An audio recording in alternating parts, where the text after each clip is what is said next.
Bien-aimés dans le Seigneur, Shalom. Permettez-nous aujourd'hui de venir dans vos maisons, dans vos bureaux, partout où vous vous retrouvez, car aujourd'hui c'est un beau jour pour nous. Nous allons parler non de ma personne ou de mon église, de mon ministère, non, mais nous allons parler de quelqu'un qui est venu sur la terre et qui est mort et qui était ressuscité et qui aujourd'hui est dans la gloire du Seigneur, assis à la droite du Père et qui intercède pour nous. Et cette personne, c'est Jésus-Christ que je viens vous le présenter. Nous allons essayer d'échanger avec vous car nous sommes dans la 4e semaine de la Pentecôte. Nous allons essayer de parler de la Pâque qui vient de passer. Nous allons essayer de parler de la Pentecôte et nous allons parler des bienfaits de la Pentecôte dans la vie de tout un chrétien. Même si tu n'es pas un chrétien, mais si Dieu te fait grâce, parce qu'il est le maître de tout esprit, si Dieu te fait grâce de suivre cette émission, je te conseille d'être là, de ne pas bouger, de suivre jusqu'à la fin et il y aura une surprise pour toi. Que ce temps où nous allons passer soit pour la seule gloire de notre Seigneur Jésus-Christ. Nous allons prier. Excellent Père des grâces, nous te disons merci pour ce temps de partage avec nos bien-aimés. Seigneur, tu sais, la Bible dit, lorsque Philippe est allé à Samarie, il a prêché Christ. Et quand il a prêché Christ, il y a eu des miracles. Lorsque nous prêchons ou lorsque nous parlons de ton évangile, l'évangile qui concerne Dieu, et cet évangile concerne son fils, comme Romains 1 le dit, né de la postérité de David selon la chair, mais déclaré fils du Très-Haut selon l'esprit de vérité. Et Paul poursuit, dit, je n'ai pas honte de l'évangile de Christ, car c'est une puissance de Dieu pour le salut de quiconque croit. Merci Seigneur Jésus-Christ pour ce temps. En ton nom merveilleux, nous avons ainsi prié. Amen. Bien-aimés dans le Seigneur, le Saint-Esprit me met à cœur de lire un petit verset qui commence par le livre des Actes des Apôtres. Les Actes des Apôtres, comme si moi je peux les dire, ce sont les actes de Jésus-Christ et du Saint-Esprit. Un jour, j'étais en train de méditer et je suis tombé sur ce verset que nous avons l'habitude de les lire, mais bon, comme nous lisons des fois, nous voulons seulement voir là où il y a des bonnes choses pour nous. Et je suis tombé sur ces versets-là que je vais lire aujourd'hui. C'est Luc qui est en train de parler. Luc dit ceci, dans Actes des Apôtres 1, et verset 1. Luc, nous savons qu'il était un docteur qui a marché avec Jésus, qui a suivi les apôtres, entre autres Paul et tout ça. Il parlait à Théophile. Il dit, Théophile, j'ai parlé dans mon premier livre, ça veut dire dans le livre de Luc, de tout ce que Jésus a commencé de faire et d'enseigner, dès le commencement, jusqu'au jour où il fut enlevé au ciel, après avoir donné ses ordres par le Saint-Esprit aux apôtres qu'il avait choisis. Après qu'il eut souffert, il leur apparut vivant, il leur en donna plusieurs preuves, se montra à eux pendant 40 jours et parlant des choses qui concernent le royaume de Dieu. Voilà des points que moi je peux tirer. 40 jours que Jésus a commencé de faire et d'enseigner dès le commencement jusqu'au jour où il fut enlevé. Alors, si Jésus a commencé le ministère, il a commencé à enseigner, n'est-ce pas? Donc, ça veut dire qu'aujourd'hui, c'est le même Jésus continue, n'est-ce pas? Il continue à faire des choses et il continue encore à nous enseigner. Ça veut dire que lorsque nous préparons ces temps où nous venons de la Pâque, nous allons expliquer la Pâque, où nous allons vers la Pentecôte, Ça dit que Jésus-Christ continue à enseigner, continue à faire des choses avec ses disciples et ses apôtres pour les préparer à quelque chose. Nous venons de fêter la Pâque. Bon, comme couramment, nous avons l'habitude de dire, nous avons fêté. Mais moi, en tout cas avec l'expérience de l'ancienne alliance, je préfère que nous puissions dire que nous devons manger la Pâque. Pourquoi je l'ai dit? Si nous revenons dans les Saintes Écritures, bien-aimés dans le Seigneur, la Bible dit, où après avoir, Dieu a fait des miracles au travers Moïse et Aaron, à un moment donné, il dit aux enfants d'Israël, Exode 10, il dit aux enfants d'Israël, ce mois-ci sera votre premier mois, le premier mois de l'année. Vous allez prendre un agneau sans tache ni défaut d'un an. Vous allez l'immoler et vous allez manger cet agneau. Mais son sang, vous allez le prendre et les appliquer sur les linteaux et sur les poteaux de toutes vos maisons. Vous allez manger la Pâque de l'ancienne alliance avec des herbes amères, avec du pain sans levain.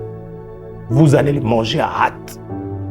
Pourquoi? Parce que Dieu voulait faire une opération pour faire sortir les enfants d'Israël. N'eût été cet acte-là, les enfants d'Israël aussi n'allaient pas sortir. Donc la Pâque pour nous, ça veut dire que nous mourons et nous ressuscitons. Parce que ce sang-là a empêché la mort d'atteindre dans la vie d'un juif, d'un hébreu. Mais de l'autre côté, nous savons ce qui s'est passé. Il y a eu des morts. Tous les premiers-nés des Égyptiens, ces jours-là étaient morts. Que tu sois les premiers-nés, tu as 20 ans, tu es mort. Que tu sois les premiers-nés, tu as 10 ans, tu es mort ces jours-là. Mais Dieu a fait grâce en les faisant ceci pour faire sortir les enfants d'Israël. Donc la Pâque pour nous, nous devons la manger. Si nous la mangeons, nous allons connaître les bienfaits de cette Pâque. Parce que c'est la nourriture que nous mangeons tous les jours nous aide dans nos cellules et développe nos corps. Comment cette Pâque-là, si nous la mangeons, nous n'aurons pas de bienfaits dans nos vies spirituelles. Nous allons grandir spirituellement. Comme nos corps, nous sommes nés bébés, nous grandissons, nous voyons les formes. Si tu étais un homme ou si tu es un homme, il y a des barbes qui vont sortir au temps convenable. Si tu es une femme, tu auras des seins. C'est comme ça la vie. La vie chrétienne aussi comme ça. Donc nous devons croître, nous devons manger la Pâque et nous devons croître avec ça. Et si nous comprenons que la Pâque, nous devons la manger, comme Jésus disait, si quelqu'un mange mon corps et boit mon sang, tout ça fait partie de ça. Parce que la Pâque, il s'est livré comme un agneau, sans défaut, sans tache, pour sauver toute l'humanité. Donc toi et moi, nous faisons partie de cette humanité. J'ai béni Dieu pour cette occasion que Dieu nous donne pour que nous puissions échanger, afin que nous puissions comprendre ces thèmes-là ou ces fêtes-là chrétiennes qui est très important dans nos vies. La Pâque, nous la mangeons, nous allons vivre avec. Il y aura des changements dans nos vies, il y aura des changements dans nos comportements. Et puis, nous savons bien que Jésus est mort à la croix. Il est mort pour toi, il est mort pour moi. Mais les bénéfices même de cette crucifixion, que cet homme-là, le vieil homme-là, qui me dirigeait, qui te dirigeait, lui aussi, il a été crucifié à la croix.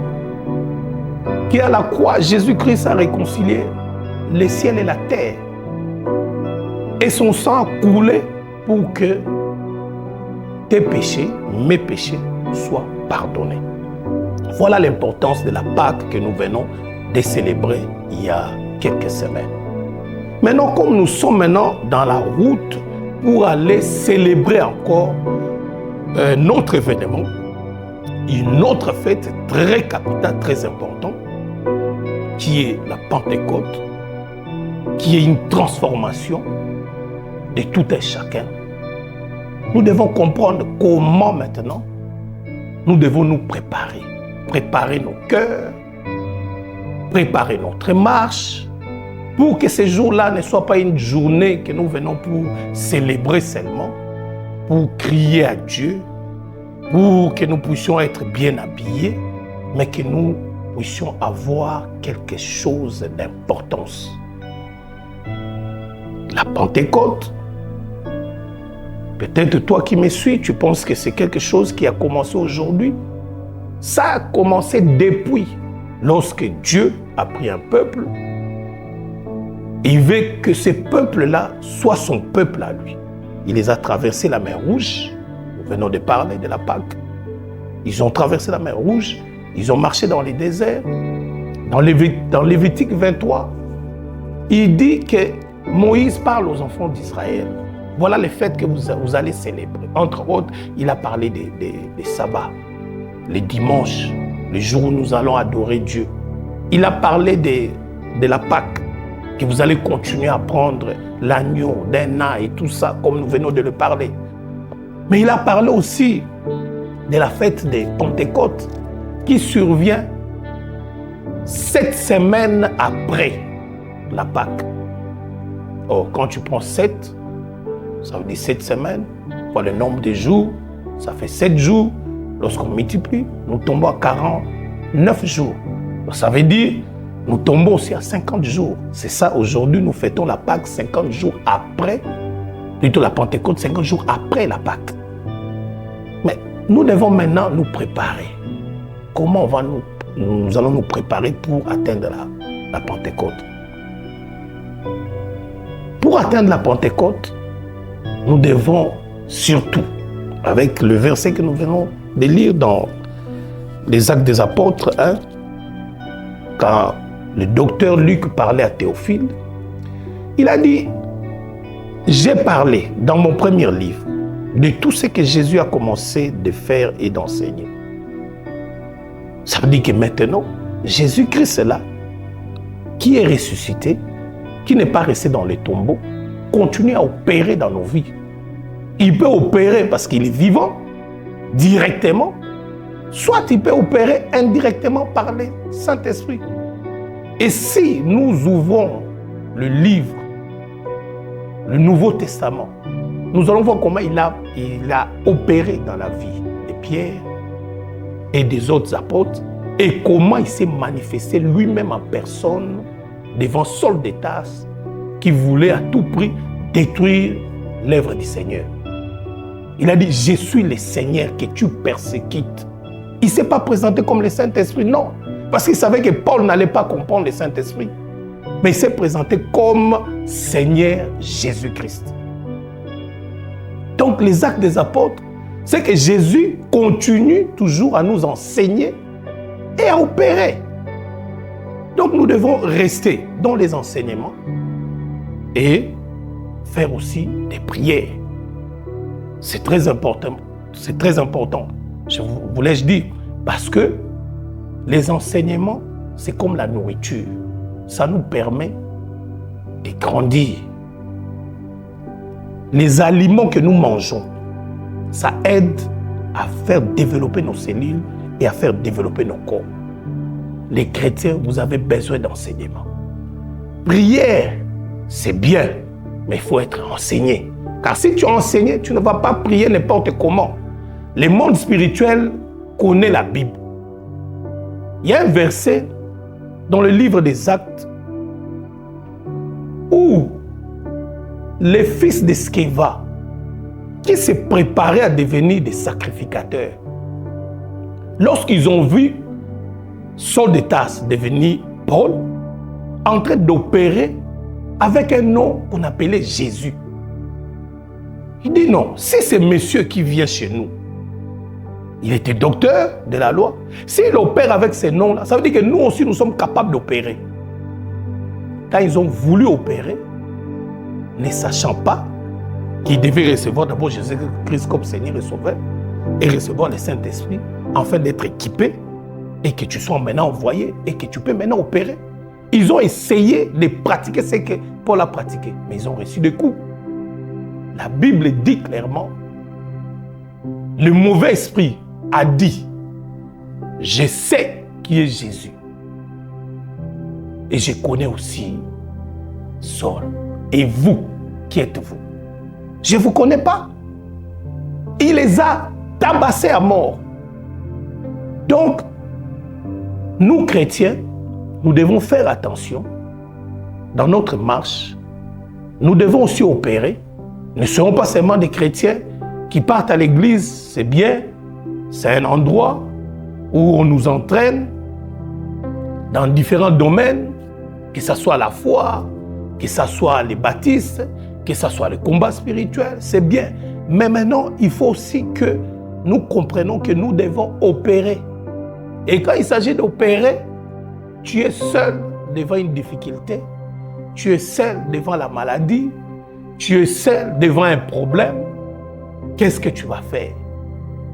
Maintenant, si tu n'as pas la parole de Dieu et que tu n'as pas le Saint-Esprit en toi, qui va te révéler quoi?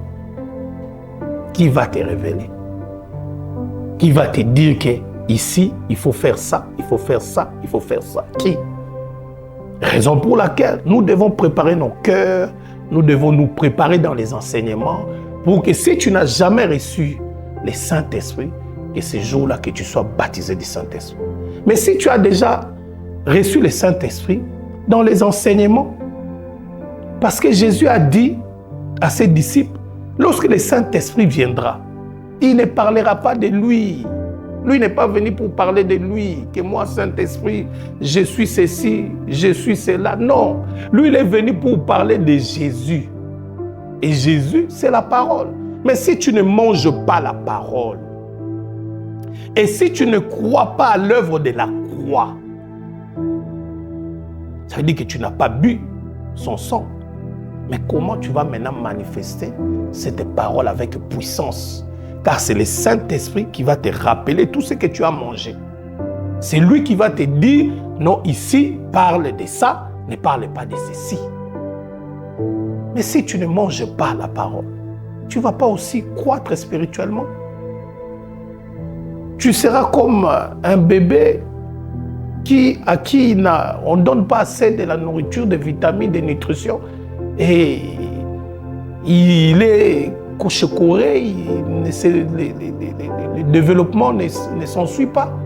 C'est de la même manière. Mais si tu manges la parole, matin et soir, comme la Bible le dit, comme l'Esprit de l'Éternel a dit à Josué, que ce livre de la loi ne s'éloigne pas de ta bouche, médite les jours et nuits. Et c'est alors que tu auras du succès, c'est alors que tu réussiras. C'est alors que la puissance de Dieu va se manifester. Le monde attend avec un désir ardent la révélation des fils de Dieu. Mais les fils de Dieu, nous sommes cantonnés dans nos églises, nous ne sortons pas. Nous n'allons pas dans des hôpitaux pour prier pour des gens, dans des prisons, non. Nous ne sortons pas dehors pour évangéliser. Comme Paul l'a dit, moi je me suis fait, donc disons, il a dit, je suis apôtre mis à part pour annoncer l'évangile de Dieu. Et cet évangile n'a pas commencé que quand Paul a commencé à être chrétien, non, cet évangile a commencé depuis longtemps. Et j'aime bien ce verset, c'est un verset que tout chrétien doit connaître ça. Romains 1. Romains 1. Et vous allez comprendre qu'il y a une puissance lorsque nous prêchons l'évangile. Le monde cherche la puissance, mais la puissance est dans l'évangile. Pasteur, évangéliste, tu veux seulement des miracles, c'est bien beau. Prêche Christ, prêche l'évangile de Dieu et tu vas voir les miracles. Et les miracles, c'est le Saint-Esprit, car le Saint-Esprit s'est nourri de la parole. Il aime la parole, il aime Jésus. Il est venu pour manifester Jésus, la parole. Et voilà maintenant, dans les Écritures de l'Épître des Romains, on dit, Paul, serviteur de Jésus-Christ, appelé à être apôtre, mis à part pour annoncer l'évangile de Dieu. On parle de l'évangile de Dieu. Mais cet évangile consiste en quoi? Voilà la réponse. Il dit l'évangile qui avait été promis auparavant de la part de Dieu par ses prophètes dans les Saintes Écritures. Lorsque vous voyez les Saintes Écritures, c'est l'Ancienne Alliance. La Pâque, la Pentecôte, ça a été promis. La vraie Pâque, la vraie Pentecôte dans l'ancienne alliance. Lévitique 23 en parle. Si vous lisez Lévitique 23 où on parle des fêtes, vous allez voir Sabbat, vous allez voir la Pâque, vous allez voir la Pentecôte. Vous allez voir. Ézéchiel 36 les dit, je vous mettrai à part. Je vous purifierai par une eau pure. J'enlèverai de vous le cœur des pierres. Je mettrai en vous un cœur de chair, afin que vous observez et mettez mes lois en pratique, mes ordonnances. Et vous serez mon peuple, je serai votre Dieu. Dieu a tout prévu d'avance. Tout. Il n'y a rien qui surprend Dieu, bien-aimé. Tout a été prévu. La Pentecôte a été prévue. La Pâque a été prévue. Pour te sauver, pour me sauver. Alors si nous nous préparons, nous allons maintenant bien voir les bienfaits de la Pentecôte. Si je donne un exemple, les bienfaits de la Pentecôte, vous allez comprendre cet homme qu'on appelait Simon, fils de Jonas, qui est devenu Pierre. Lorsqu'il a été saisi par le Saint-Esprit, il a parlé à une multitude de gens. Lui qui fouillait avant la croix, il n'avait plus peur. Il a affronté une multitude qui était venue ce jour-là à Jérusalem.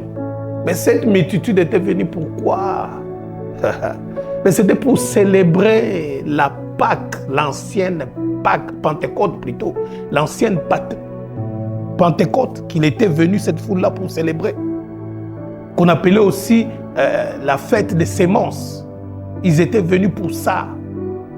Mais c'est ce jour-là aussi que Jésus, où Dieu le Père préparait pour que ce qu'il avait promis, ce qu'il avait promis au Fils, que le Saint-Esprit descende sur la terre. Et lorsque le Saint-Esprit est descendu, c'est Monsieur Simon, fils de Jonas, est devenu Pierre et il n'avait plus peur. Il a parlé, il a annoncé l'évangile de Dieu.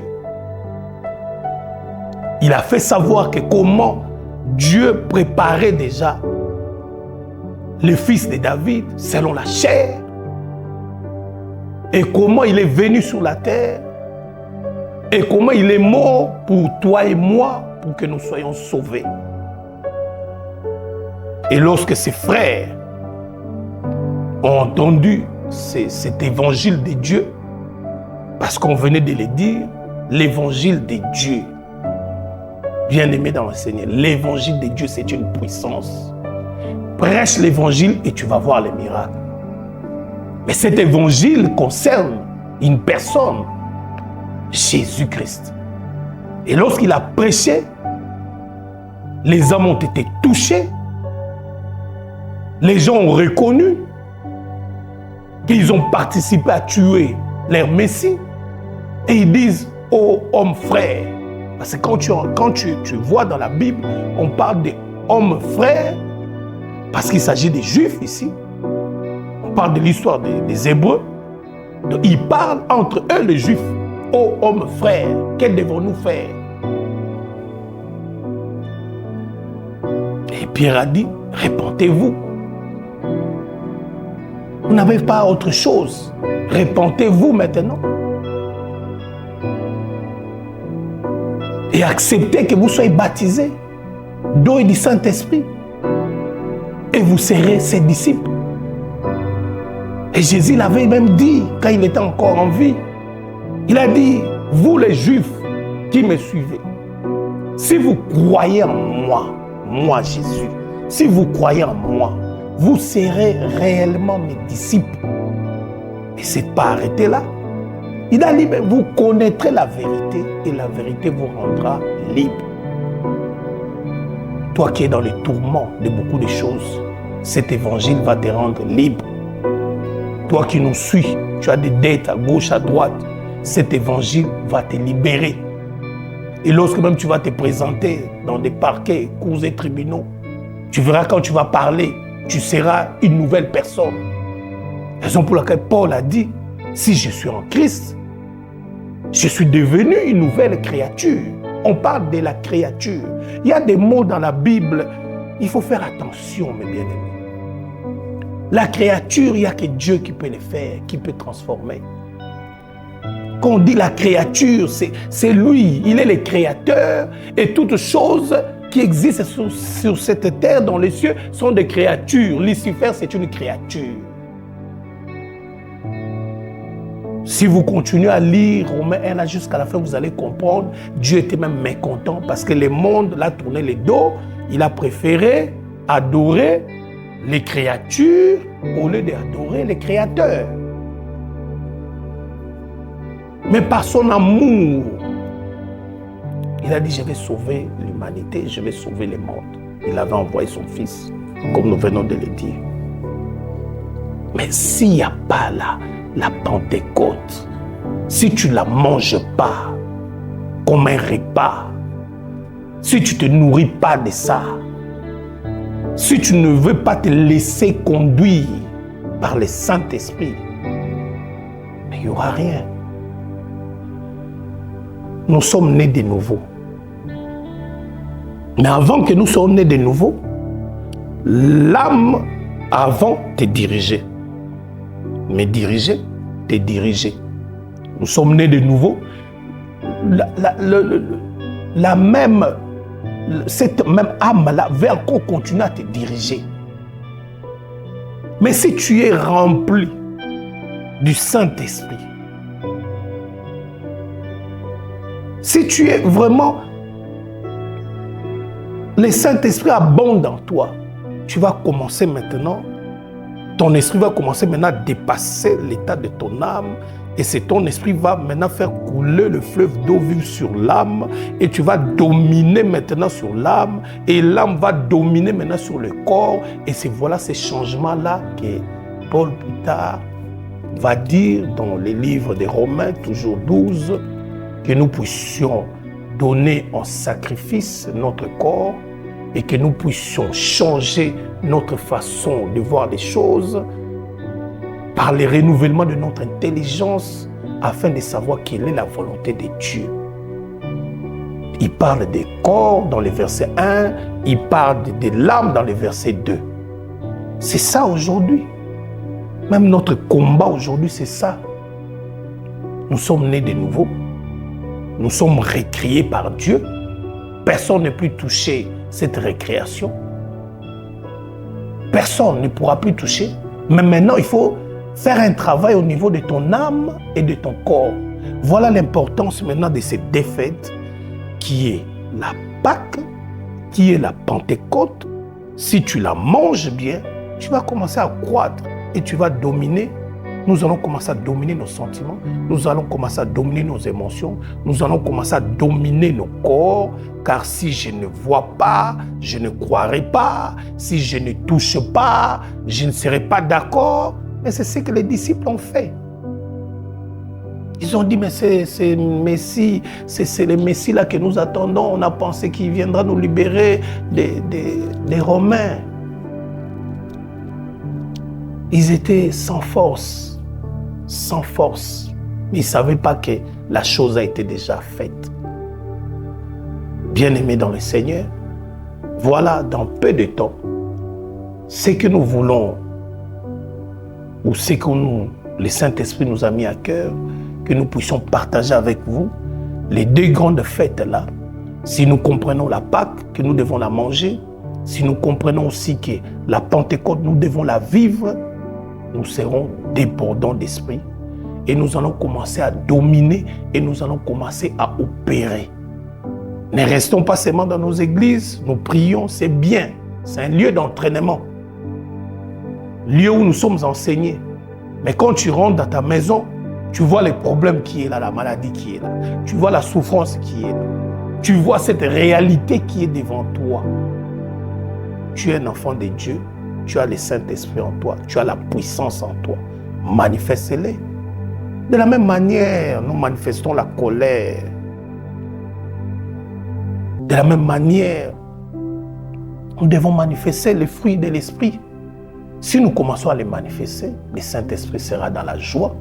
Et si nous méditons aussi la parole de Dieu. C'est lui qui va te révéler maintenant des choses, qui va te révéler la parole devant une situation, comment prier, quel verset il faut appliquer.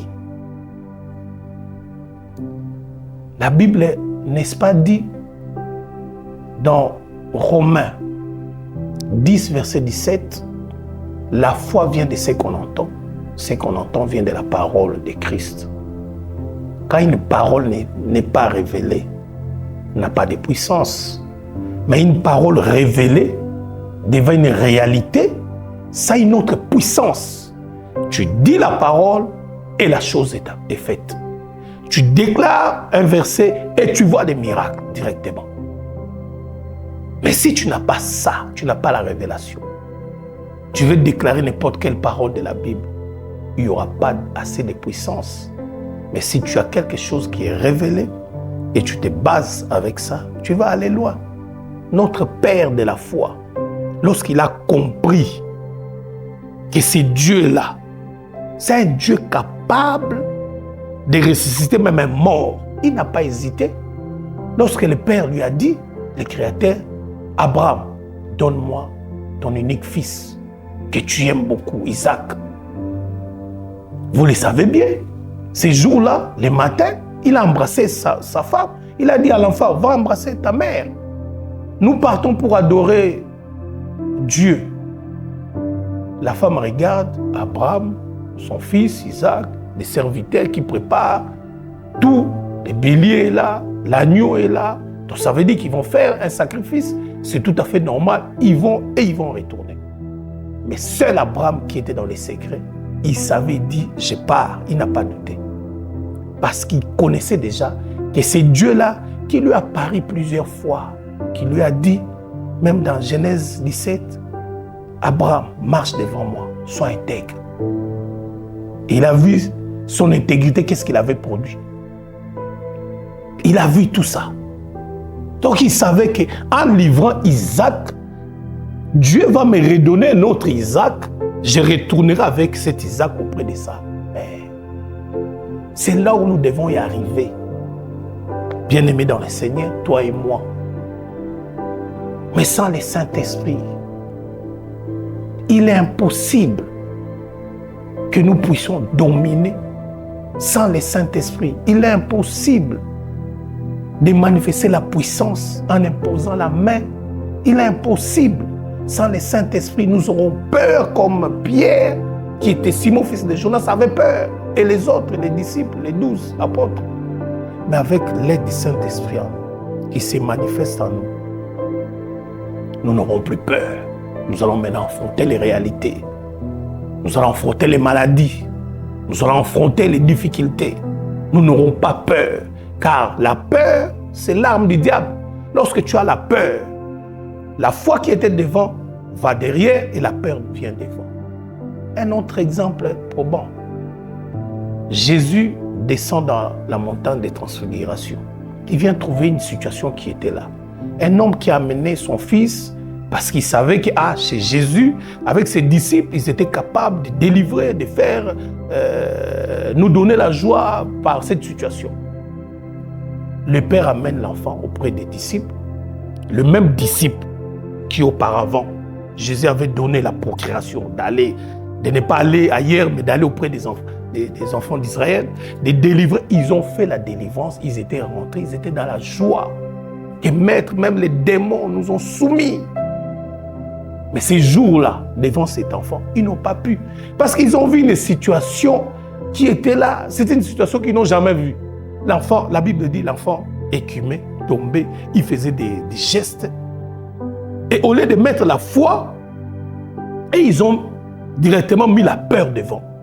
Et en mettant la peur, c'est l'esprit qui était, ou les esprits qui étaient dans la vie de cet enfant commençaient à les dominer. Et ils ne pouvaient plus opérer, ils ne pouvaient plus faire la délivrance. Mais quand Jésus s'est présenté, l'enfant continue à écumer, à tomber, à faire ses gestes. Jésus demande au Père, ça fait combien de temps? Le Père explique. Jésus ne s'occupait même pas de ça. Après, il tourne vers les disciples et dit, mais jusqu'à quand je vous supporterai? Jusqu'à quand? Bande d'incrédules. Ça dit que vous avez préféré de mettre l'incrédulité devant la peur, la crainte devant, au lieu de mettre la foi. Maintenant, si tu n'as pas la parole, comment tu auras la foi? Abraham a eu la foi à partir de la parole. Dieu l'a parlé, bien qu'à cette époque, il n'y avait pas de parole écrite, mais Dieu le parlait. Et c'est comme ça qu'il a mis ses paroles en pratique. Mais nous, aujourd'hui, nous avons la grâce, nous avons les deux alliances ici avec nous, l'Ancien Testament et le Nouveau. Avez-vous le temps de l'ouvrir matin, soir? Avez-vous le temps de les lire et de prier avec? Même notre prière ne doit pas être monotone comme ça, non. Ça doit être basé sur la volonté du Père ces jours-là. Vous méditez, vous les mettez en prière. Vous méditez, vous prenez le verset, vous mettez ça en prière et vous allez voir l'efficacité de vos prières chaque matin. Avec l'aide du Saint-Esprit, vous avancerez et vous allez aller de l'avant. Voilà encore les bienfaits du Saint-Esprit. La Bible dit dans 2 Timothée 3,16, « Toute écriture est inspirée par moi, Dieu, utile pour quoi? Pour enseigner. » D'autres versions disent « Toute écriture est inspirée par le Saint-Esprit, utile pour enseigner, utile pour convaincre, utile pour corriger et pour que tout homme de Dieu soit formé et utile pour de bonnes œuvres que Dieu a préparées d'avance. » Maintenant, si tu ne médites pas la parole, qui va te former? Qui va t'enseigner? Le Saint-Esprit n'aura rien à t'enseigner. Si tu ne médites pas, comment tu seras corrigé? Parce qu'on a dit que le Saint-Esprit, au travers de la parole, nous corrige, nous enseigne, nous convainc. Il nous convainc quoi? Du péché. Il n'y a pas de juste. Ça dit qu'il y aura tout le temps des petits problèmes à gauche, à droite. Tu tombes là, tu te relèves, là-bas tu tombes et tout ça. Mais on avance avec le Seigneur parce que nous sommes sauvés en espérance.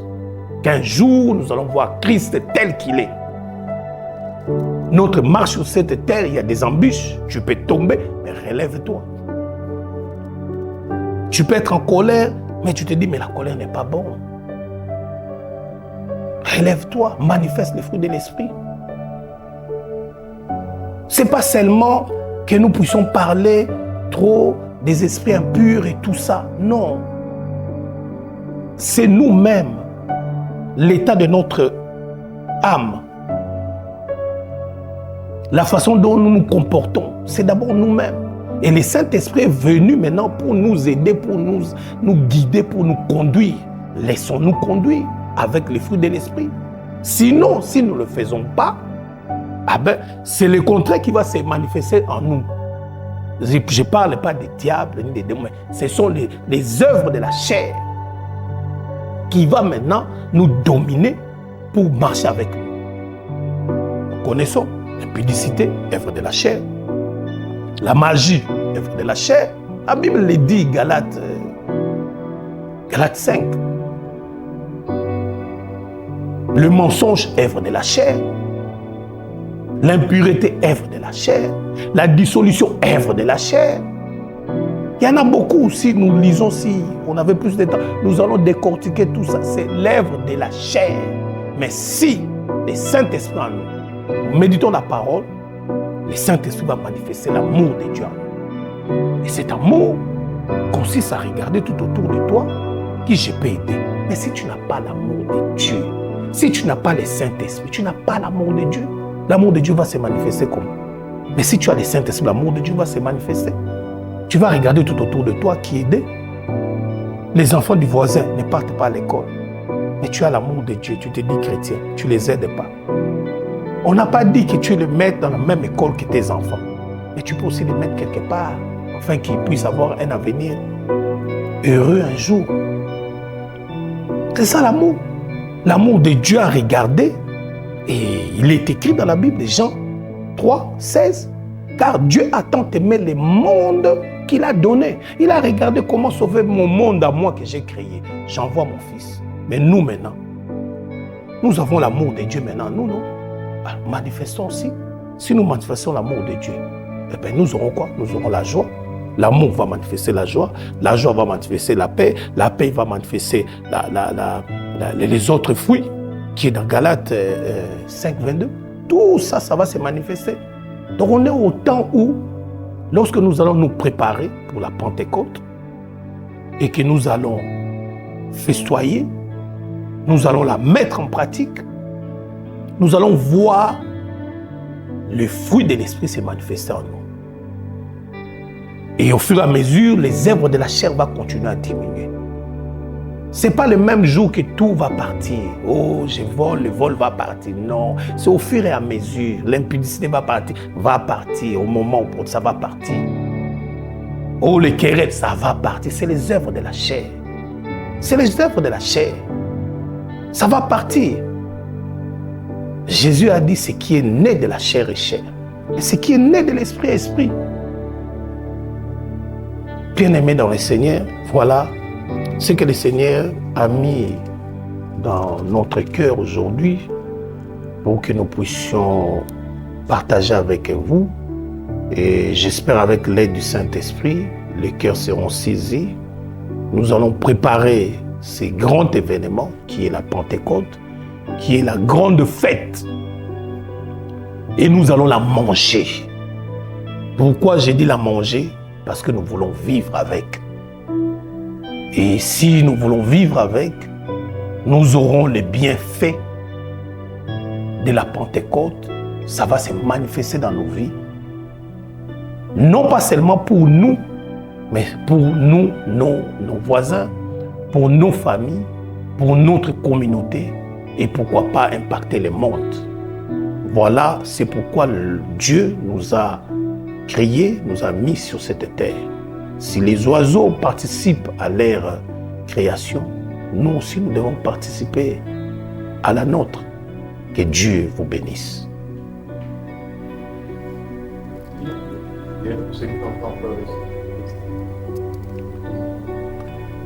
Bien-aimés dans le Seigneur, nous venons de partager ces temps avec vous. Mais nous savons aussi, il y a beaucoup de gens qui nous suivent, peut-être qui ne connaissent pas trop bien cette marche-là de Jésus, comment marcher avec Jésus, comment les recevoir. La Bible dit, je vais lire un passage dans Romains 10. Je vais lire à partir du verset 9. Il est écrit ceci. Si tu confesses de ta bouche le Seigneur Jésus, et si tu crois dans ton cœur que Dieu l'a ressuscité des morts, tu seras sauvé. Car c'est en croyant du cœur qu'on parvient à la justice, et c'est en confessant de la bouche qu'on parvient au salut. Selon ce qui est écrit, quiconque croit en lui ne sera point confus. Bien-aimé dans le Seigneur, même toi qui n'as jamais reçu Jésus-Christ comme Seigneur et Sauveur, Dieu te donne cette opportunité d'accepter que tu es un pécheur et de t'abandonner à lui. Si tu l'acceptes, tu vas me suivre par cette petite prière. Père, Dieu créateur, j'accepte que je suis un pécheur. Je viens d'écouter ton message et je crois fermement dans mon cœur que ton Fils Jésus-Christ est mort sous la croix pour moi. Son sang a coulé pour pardonner mes péchés, pour me purifier, afin que je puisse vivre la vie de Dieu en moi. Je le reçois, ou je reçois Jésus-Christ comme Seigneur et Sauveur dans ma vie personnelle, qu'à partir d'aujourd'hui, j'abandonne mes voies et je me laisse faire afin qu'il puisse me conduire. Car il est écrit, si je suis en Christ, je suis une nouvelle créature. Les choses anciennes sont passées. Voici toutes choses deviennent nouvelles. Et je crois qu'à partir de maintenant, que ma vie passée est passée. Que j'ai une nouvelle vie maintenant en Jésus-Christ, ton Fils unique, le Sauveur. Au nom de Jésus, j'ai ainsi prié et nous disons, toi et moi, Amen. Que Dieu soit glorifié.